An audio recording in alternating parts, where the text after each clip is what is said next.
أعوذ بالله من الشيطان الرجيم. بسم الله الرحمن الرحيم. ولما جاءهم كتاب من عند الله مصدق لما معهم وكانوا من قبل يستفتحون على الذين كفروا فلما جاءهم ما عرفوا كفروا به فلعنة الله على الكافرين. بئس ما اشتروا به أنفسهم أن يكفروا بما أنزل الله بغيا أن ينزل الله من فضله على من يشاء من عباده فباءوا بغضب على غضب وللكافرين عذاب مهين. صدق الله مولانا العلي العظيم وبلغنا نبيه ورسوله الكريم. اور جب ان کے پاس کتاب آئی اللہ کی طرف سے تصدیق کرنے والی اس کی کہ جو ان کے پاس ہے، اور وہ اس سے پہلے کافروں کے مقابلہ میں فتح چاہتے تھے، بس جب وہ چیز ان کے پاس آ گئی کہ جس کو پہچان لیا تو اس کا انکار کرنے لگے. بس اللہ کی لعنت ہے کافروں پر. برا ہے کہ جس کے بدلے انہوں نے خریدا اپنی جانوں کو کہ وہ کفر کرتے ہیں اس کے ساتھ کہ جو اللہ نے نازل کیا، اس ضد کے ساتھ کہ اللہ نازل کرتا ہے اپنے فضل کو اپنے بندوں میں سے جس پر بھی چاہتا ہے. بس وہ پلٹے غضب پر غضب کے ساتھ، اور کافروں کے لیے ذلت والا عذاب ہے. محترم احباب، بنی اسرائیل کے حالات کی 4 انواع گزشتہ آیات مبارکہ کے اندر گزر چکی ہے. آج کے درس میں جو 2 آیات مبارکہ تلاوت کی گئی ہیں، ان میں بنی اسرائیل کے حالات کی 5ویں نوع کا تذکرہ ہے. پہلی نوع کے اندر بنی اسرائیل کے اوپر ہونے والے 8 انعامات کا تذکرہ ہوا، اور ضمن میں تتمہ کے اندر 2 سزاؤں کا بھی ذکر آ گیا. دوسری نوع میں اسلاف یہود کی 4 حکم عدولیوں کا تذکرہ ہوا، اور تتمہ میں یہود کے 5 گروہوں کا تذکرہ آ گیا. تیسری نوع کے اندر نبی اکرم صلی اللہ علیہ وآلہ وسلم کے دور کے یہود، ان کی 2 خرابیوں اور خباثتوں کا تذکرہ ہوا. چوتھی نوع کے اندر سابقہ یہود، اسلاف یہود، ان کا نبیوں کو جھٹلانا اور نبیوں کو شہید کرنا، اس کا تذکرہ ہوا. اب یہ 5ویں اور آخری نوع ہے. اس کے اندر نبی اکرم صلی اللہ علیہ وسلم کے دور کے یہودیوں کا نبی اکرم صلی اللہ علیہ وسلم کو جھٹلانا، آپ کی تکذیب کرنا، تو اس کا تذکرہ ہے. اللہ فرماتے ہیں وَلَمَّا جَاءَهُمْ كِتَابٌ مِّنْ عِنْدِ اللَّهِ، اور جب ان کے پاس اللہ کی طرف سے کتاب آ گئی. یہاں پر کتاب سے یہی کتاب قرآن حکیم مراد ہے. جب اللہ کے طرف سے یہ قرآن حکیم آ گیا، مصدق لما معہم، تصدیق کرنے والا اس کی کہ جو ان کے پاس ہے. چونکہ تذکرہ چل رہا ہے یہود کا، تو ویسے تو سابقہ کتابیں جو ہیں ان کے اندر تورات کے علاوہ زبور اور انجیل بھی شامل ہے، اور اس طرح انبیاء کرام علیہ السلام کے بہت سارے صحائف بھی ہیں. لیکن یہاں پر خاص طور پر چونکہ یہود کا تذکرہ ہو رہا ہے، تو یہود کے پاس جو کتاب ہے اس کی یہ کتاب تصدیق کرنے والی ہے۔ یہود کی کتاب یعنی تورات، تو تورات کی یہ کتاب تصدیق کرتی ہے۔ تصدیق کرنے کے مختلف انداز ہیں۔ ایک انداز تصدیق کرنے کا یہ ہے کہ خود قرآن حکیم نے اللہ رب العزت کی کتاب کے طور پر تورات کا ذکر فرمایا ہے کہ تورات اللہ کی کتاب ہے، تو اللہ کی طرف سے اس کا نازل ہونا، اس کا قرآن حکیم کے اندر مختلف مقامات میں مختلف انداز میں تذکرہ موجود ہے۔ تو اس طرح قرآن حکیم گویا کہ تورات کی تصدیق کر رہا ہے۔ یہ تو ایک واضح تصدیق کا انداز ہے۔ تصدیق کا ایک دوسرا انداز یہ کہ جو عقائد تورات کے اندر بیان کیے گئے تھے وہی عقائد جو ہیں وہ قرآن حکیم بھی ذکر کر رہا ہے۔ تو جس وقت تورات کی باتوں کی تصدیق ہو گئی تو گویا کہ تورات کی تصدیق ہو گئی۔ جب وہی عقائد اس کتاب میں ہے، وہی عقائد اس کتاب میں ہے، تو یہ کتاب اس کتاب کی تائید کر رہی ہے، تصدیق کر رہی ہے۔ یہود کے اندر شرک کا آغاز ہو چکا ہوا تھا، جیسا کہ خود قرآن حکیم نے بھی تذکرہ کیا ہے کہ سیدنا عزیر علیہ الصلوۃ و تسلیمات کو وہ اللہ کا بیٹا قرار دیتے تھے۔ تو ظاہر بات ہے کہ یہ شرک کی ایک بہت بڑی صورت تھی۔ لیکن ایک اتفاق کی بات یہ ہے کہ یہود کا یہ جو شرک ہے یہ سارے یہود کے اندر سرایت نہیں کیا ہوا تھا۔ مدینہ اور اس کے ارد گرد کے علاقے میں جو یہود آباد تھے ان میں عام طور پر عقیدہ توحید ہی موجود تھا، ان کے اندر یہ شرک موجود نہیں تھا۔ لیکن دیگر علاقوں میں کچھ یہود حضرت عزیر علیہ السلام کو اللہ کا بیٹا کہنے والے موجود تھے، لیکن مدینہ کے یہود کے اندر عموماً جو ہے یہ والا شرک نہیں پایا جاتا تھا۔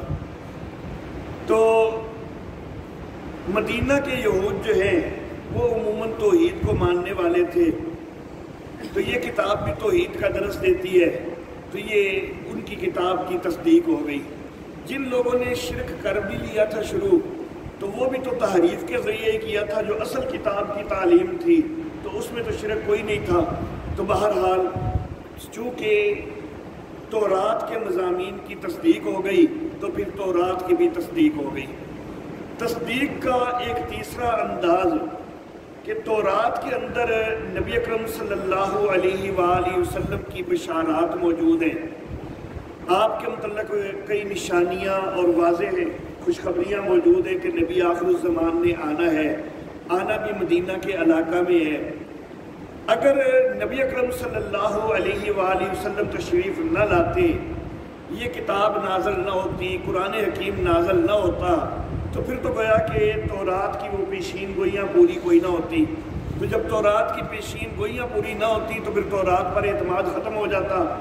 پھر تو یہی کہا جاتا کہ تورات نے تو پیشین گوئی کی تھی کہ نبی آئے گا، لیکن نبی تو کوئی نہیں آیا، تو پھر معلوم ہوتا ہے کہ معاذ اللہ یہ تورات جھوٹی کتاب ہے۔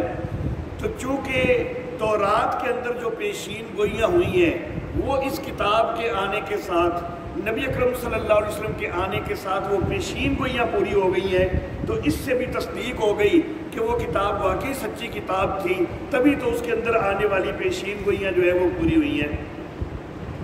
تورات کے اندر کئی انداز میں جو ہے وہ پیشین گوئیاں موجود ہیں، تو ان کی فی الوقت جو ہے وہ تفصیل کرنا، موسم بھی خراب ہو رہا ہے، بادل جو ہے وہ موجود ہیں، تو وہ تفصیل جو ہے وہ فی الوقت میں نہیں کر رہا۔ تو بہرحال کئی پیشین گوئیاں جو ہے وہ تورات کے اندر موجود ہیں، انشاءاللہ پھر کبھی جو ہے وہ تذکرہ آ جائے گا ان کا۔ اللہ واللہ، تو اللہ فرماتے ہیں کہ جب ان کے پاس کتاب آ گئی اللہ کی طرف سے تصدیق کرنے والی اس چیز کی کہ جو ان کے پاس موجود ہے، وَقَالُوا مِن قَبْلُ يَسْتَفْتِحُونَ عَلَى الَّذِينَ كَفَرُوا، اور اس سے پہلے وہ کافروں کے مقابلہ میں فتح چاہتے تھے۔ معاملہ کچھ اس طرح تھا کہ جیسا کہ میں نے بتایا کہ مدینہ کے یہود جو تھے وہ عموماً توحید کے اوپر قائم تھے، لیکن مدینہ کے اندر بہت سارے عرب مشرکین جو ہے وہ بھی موجود تھے، اور بہت سارے قبائل وہ مشرکین عرب کے تھے۔ یہود کی کئی دفعہ ان مشرکین عرب کے ساتھ لڑائیاں ہو جاتی، تو یہود کئی دفعہ پھر مغلوب بھی ہو جاتے، لڑائیوں کے اندر دونوں طرف جو ہے امکان ہوتا ہے، کبھی غالب آ گئے کبھی مغلوب ہو گئے، تو کئی دفعہ یہ یہودی جو ہے مشرکین عرب کے مقابلہ میں مغلوب ہو جاتے تھے۔ تو جس وقت یہ مغلوب ہوتے تھے نا، تو پھر یہ ایک بات کہتے تھے کہ تم مشرک لوگ ہو، ہم موحد لوگ ہیں، ان قریب ایک نبی آنے والا ہے، اور اس کے آنے کے ساتھ ہم بھی اس کے ساتھ ہو جائیں گے، موحدوں کی جماعت ہماری مضبوط ہو جائے گی، پھر ہماری تمہارے ساتھ لڑائی ہوگی نا تو ہم تمہیں مغلوب کریں گے، یہ جو آج ہمیں کوئی شکست ہو رہی ہے اس کا بدلہ ہم لے لیں گے۔ تو وہ فتح چاہتے تھے، اور فتح جو ہے وہ اسی توقع پر تھی کہ نبی آخر الزمان نے آنا ہے اور ہم اس نبی کی جماعت کے اندر شریک ہو جائیں گے، ہم موحد ہیں، ہم اس کی بات کو مانیں گے، اس کی دعوت بھی توحید ہے، تم لوگ مشرک ہو، تم اس کی بات نہیں مانو گے، تم خلاف ہوگے، تو تمہارے مقابلہ میں ہم جو ہے وہ غالب ہوں گے۔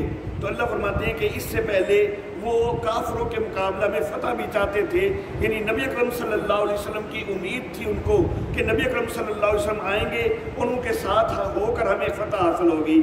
لیکن فلما جاءہم، لیکن جس وقت وہ چیز آ گئی، ما عرفو، کہ جس کو پہچان بھی لیا، کفروا بہ، تو اس کا انکار کرنے لگ گئے۔ قرآن حکیم آ گیا، اللہ کی کتاب آ گئی، نبی اکرم صلی اللہ علیہ وسلم آ گئے، اور انہوں نے پہچان بھی لیا، علامات وہ ساری سامنے آ گئی کہ جن علامات کے ذریعے ان کو پتہ چل گیا کہ واقعی یہی نبی آخر الزمان ہے کہ جن کی تورات کے اندر بشارتیں ہیں، پیشین گوئیاں ہیں، لیکن اس کے باوجود انہوں نے ماننے سے انکار کر دیا۔ میں نے گزشتہ درس میں ذکر کیا تھا کہ جس وقت غزوہ بنی نذیر ہوا ہے تو اس کا سبب یہ بنا تھا کہ انہوں نے نبی اکرم صلی اللہ علیہ وسلم کو شہید کرنے کا ارادہ کیا تھا۔ تو اس وقت سلام بن مشکم ایک یہودی، اس نے باقاعدہ یہ کہا تھا کہ ان کو اللہ کی طرف سے بتا دیا جانا ہے کہ تم یہ ارادے کر رہے ہو تو تم ان ارادوں سے باز آ جاؤ۔ تو گویا کہ اس کو یقین تھا کہ یہ اللہ کے نبی ہیں، تو تبھی وہ کہہ رہا تھا نا کہ ان کو اللہ کی طرف سے یہ بتا دیا جائے گا کہ جو ہے نا تم ارادے غلط کر رہے ہو۔ حضرت عبداللہ ابن سلام رضی اللہ تعالی عنہ، ان سے جس وقت وہ مسلمان ہو گئے تو سوال کیا گیا تھا نبی اکرم صلی اللہ علیہ وسلم کی نبوت کے حوالہ سے، تو انہوں نے فوراً کہا کہ جس دن میں نے پہلے دن دیکھا تھا مجھے اسی وقت یقین ہو گیا تھا کہ یہ واقعی اللہ کے سچے نبی ہیں، یہ وہی نبی ہیں کہ جن کی بشارتیں ہماری کتابوں کے اندر موجود ہیں۔ تو بہرحال وہ بہت اچھی طرح پہچانتے تھے نبی اکرم صلی اللہ علیہ وآلہ وسلم کو۔ قرآن حکیم کے اندر سورۃ البقرہ کے اندر ہی اللہ رب العزت یہ ارشاد فرماتے ہیں کہ یعرفونہ کما یعرفون ابناءہم۔ تو اگرچہ اس آیت مبارکہ میں ایک رائے یہ ہے کہ قبلے کا تبدیل ہونا وغیرہ اس چیز کو یہود جو ہے وہ پہچانتے ہیں، لیکن دوسری رائے یہ بھی ہے کہ یعرفونہ میں ضمیر کا مرجع جو ہے وہ نبی اکرم صلی اللہ علیہ وسلم ہے، کہ نبی اکرم صلی اللہ علیہ وسلم کو یہود اس طرح پہچانتے ہیں کہ جس طرح کوئی اپنے بیٹوں کو پہچانتا ہو۔ تو اچھی طرح ان کو یقین تھا کہ یہ واقعی آخر الزمان نبی ہیں، لیکن اس کے باوجود انہوں نے انکار کیا۔ فَلَانَةُ اللَّهِ عَلَى الْكَافِرِينَ، تو اللہ کی لعنت ہے کافروں پر۔ ظاہر بات ہے کہ جو اچھی طرح پہچاننے کے باوجود انکار کر رہے ہیں تو ان کے اوپر لعنت اور پھٹکار ہی ہونی چاہیے۔ بِئْسَ مَا اشْتَرَوْا بِهِ أَنفُسَهُمْ، برا ہے کہ جس کے بدلے انہوں نے اپنی جانوں کو بیچا۔ أَن يَكْفُرُوا، کہ یہ کفر کرتے ہیں کس چیز سے؟ بما انزل اللہ، اس چیز سے کہ جو اللہ نے نازل کی ہے، یعنی قرآن حکیم کا انکار کرتے ہیں، کفر کرتے ہیں۔ کرتے کیوں ہیں؟ بغیاً، صرف ایک ضد کی وجہ سے۔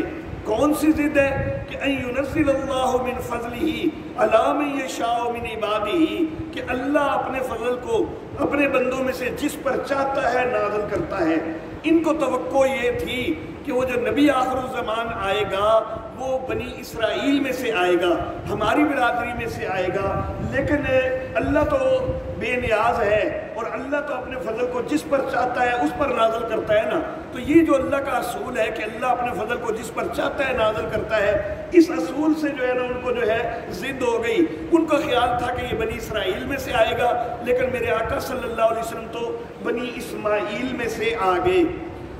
بڑی ساری بشارتیں موجود تھی تورات کے اندر، آج تک بھی جو ہے وہ بڑی تحریفات کے باوجود بشارتیں موجود ہیں، اور یہ نشانی اور یہ اشارہ بھی آج تک بھی تورات کے اندر موجود ہے کہ وہ نبی آخر الزمان جو ہے وہ بنی اسرائیل میں سے نہیں ہونا بلکہ بنی اسماعیل میں سے ہونا ہے۔ یہ تورات کے اندر آج بھی جو ہے اشارہ موجود ہے، لیکن انہوں نے اس اشارے کو سمجھا کوئی نہیں۔ انہوں نے یہی توقع لگائی رکھی کہ بنی اسرائیل میں سے ہی ہوگا، کیونکہ تورات کے اندر یہ لفظ ہے کہ تمہارے بھائیوں میں سے وہ آئے گا، وہ جو نبی آئے گا وہ تمہارے بھائیوں میں سے آئے گا۔ تو انہوں نے سمجھا کہ ہم آپس میں جو ہے ایک دوسرے کے بھائی ہیں ہم بنی اسرائیل، تو ہم ہی میں سے آ جائے گا۔ حالانکہ تورات کے اندر واضح لفظ ہے کہ تمہارے بھائیوں میں سے، تو پھر بھائیوں میں سے ہے تو پھر بنی اسرائیل کے اپنے میں سے نہیں بلکہ ان کے بھائیوں میں سے۔ اور بنی اسرائیل جو ہیں ان کے بھائی کہلانے کے سب سے اولین مستحق جو ہے وہ سیدنا اسماعیل علیہ السلام کی اولاد ہے، کیونکہ حضرت اسماعیل علیہ السلام اور حضرت اسحاق علیہ السلام یہ دونوں بھائی ہیں، اور حضرت اسماعیل علیہ السلام وہ جو ہے گویا کہ بنی اسرائیل کے بھائیوں کی اولاد بنتے ہیں، کیونکہ بنی اسرائیل حضرت اسحاق علیہ السلام کے بیٹے یعقوب علیہ السلام کی نسل کو کہا جاتا ہے، تو ان کے بھائی جو ہیں وہ بنو اسماعیل ہی ہیں۔ تو تورات کے اندر یہ اشارہ آج بھی موجود ہے، لیکن انہوں نے اس چیز کو سمجھا نہیں تھا۔ انہوں نے سمجھا کہ بھائیوں میں سے مراد خود ہمارے آپس کے ہی ایک دوسرے کے بھائی مراد ہیں، تو انہوں نے یہی توقع لگائی رکھی کہ بنی اسرائیل میں سے وہ نبی آئے گا۔ لیکن بہرحال اللہ نے تو جس پر اپنا فضل کرنا تھا اسی پر کیا، اور نبی اکرم صلی اللہ علیہ وسلم مبعوث ہوئے تو ان کو یہ ضد ہو گئی کہ یہ ہمارے اندر سے کیوں نہیں آئے۔ اللہ فرماتے ہیں فَبَاءُوا بِغَضَبٍ عَلَىٰ غَضَبٍ، جب ان کی مرضی سے ان میں سے نبی نہیں نہ آیا، نبی آ گیا بنی اسرائیل میں سے، تو یہ پلٹے غصے پر غصے کے ساتھ، یا غضب پر غضب کے ساتھ۔ غضب پر غضب کہ ان کے اوپر بڑا ہی شدید غضب ہے۔ یہ ایک محاورہ ہوا کرتا ہے، جس طرح کسی بڑی خوبصورت چیز کو، بڑی اچھی چیز کو دیکھتے ہوئے کہا جاتا ہے نا کہ یہ تو نور علی نور ہے، کہ بڑی ہی بہترین ہے، تو اسی طرح یہ غضب علی غضب، تو اس کا مطلب کہ غضب کے اوپر مزید غضب، اللہ کا غصہ ان کے اوپر بہت زیادہ بھڑکا ہوا ہے کہ ان کی انتہا درجے کی مغضوب علیہ قوم ہے، کیونکہ انہوں نے بڑی ساری خباثتیں کی ہیں، بہت ساری خرابیاں کی ہیں، جیسا کہ گزشتہ ساری آیات کے اندر وہ آپ احباب سنتے آ رہے ہیں۔ تو یہ غضب پر غضب کے ساتھ پلٹے، یعنی بہت زیادہ مغضوب علیہ بنے۔ غضب پر غضب سے ایک اور چیز یہ بھی مراد ہے کہ پہلے نبی، کل کے درس میں ذکر ہوا نا کہ انہوں نے سابقہ نبیوں کی بھی تکذیب کی، اور خیال کیا جاتا ہے کہ بنی اسرائیل کے اندر تقریباً 4000 نبی آئے ہیں، لیکن ان کا عمومی رویہ یہی رہا کہ یہ ان کی تکذیب کرتے رہے، بہت ساروں کو شہید بھی کر دیا۔ تو پہلے نبیوں کو شہید کرنے کی وجہ سے بھی ان کے اوپر اللہ کا غضب، اور اب نبی اکرم صلی اللہ علیہ وسلم کو جو ہے وہ جھٹلانا، آپ کی تکذیب کرنا اور آپ کو شہید کرنے کے منصوبے بنانا، جیسا کہ میں نے کل کے درس میں ذکر کیا تھا، تو اس کی وجہ سے ان کے اوپر مزید غضب ہو گیا۔ پہلے بھی یہ غضب کے شکار ہونے والے تھے، اب اور غضب کے مستحق ہو گئے۔ وَلِلْكَافِرِينَ عَذَابٌ مُّهِينٌ، اور کافروں کے لیے ذلت والا عذاب ہے۔ اللہ رب العزت نے یہاں پر کافروں کے لیے ذلت والے عذاب کا تذکرہ فرمایا ہے۔ کئی ایمان والے بھی ایسے بد نصیب ہیں کہ جن کو آخرت کا عذاب ہو جائے گا، ان کے گناہوں کی وجہ سے، ان کے اندر خرابیوں کی وجہ سے، لیکن ایک فرق جو ہے وہ ہوگا۔ کافروں کو جو عذاب دیا جا رہا ہے نا، آخرت کے اندر جو عذاب دیا جائے گا، اس سے مقصود ان کی اہانت ہوگی، ان کی تذلیل ہوگی۔ ایمان والے جو ہیں نا، ان کو جو عذاب دیا جائے گا اس سے مقصود ایمان والوں کی تذلیل کرنا نہیں ہوگا، بلکہ ایمان والوں کو پاک کرنا ہوگا۔ جیسا کہ ایک حدیث مبارکہ میں یہ چیز ذکر آتی ہے کہ نبی اکرم صلی اللہ علیہ وسلم کے جو ہے فرمان کا مفہوم اس انداز میں ہے کہ جہنم کا عذاب جو ایمان والوں کو دیا جائے گا تو وہ ان کو پاک کرنے کے لیے ہوگا۔ میرے والد محترم حضرت قاضی عصمت اللہ عاصمہ اللہ تعالی، وہ یہاں پر ایک مثال دیا کرتے تھے۔ وہ کہا کرتے تھے کہ دیکھو، کپڑا جس وقت پاک کرنے کے لیے دھویا جاتا ہے تو مقصد تو ہوتا ہے پاک کرنا، کپڑے کو پھاڑنا مقصد نہیں ہوتا، اس کو خراب کرنا مقصد نہیں ہوتا کپڑے کو، لیکن پاک کرنے کے لیے زمین کے اوپر بار بار پٹخا بھی جاتا ہے، اس کے اوپر ڈنڈے بھی مارے جاتے ہیں، لیکن مقصد کیا ہوتا ہے کہ وہ پاک ہو جائے، مقصد اس کو پھاڑنا خراب کرنا نہیں ہوتا۔ تو اسی طرح جہنم کا عذاب ایمان والوں پر ہوگا تو صحیح، جو گناہ گار ہیں، اللہ ہم سب کو اس سے محفوظ ہی رکھے، اللہ ہم سب کو سیدھا جنت کا جو ہے وہ مستحق بنائے۔ لیکن جن جہنم والے جن ایمان والوں پر بہرحال جہنم کا عذاب ہونا ہے تو وہ تذلیل کے لیے نہیں ہونا، وہ پاک کرنے کے لیے ہونا ہے، کیونکہ جنت کے اندر جانا ہے پاک لوگوں نے۔ تو جن کے اندر گناہوں کی وجہ سے ناپاکی آ چکی تو جہنم کا عذاب ان کو پاک کرے گا تو پھر وہ جنت کے مستحق ہو جائیں گے۔ اللہ رب العزت ہمیں چھوٹے بڑے ہر قسم کے عذاب سے محفوظ رکھے اور سیدھا جنت کا مستحق بنائے۔ وآخر دعوانا ان الحمد للہ رب العالمین۔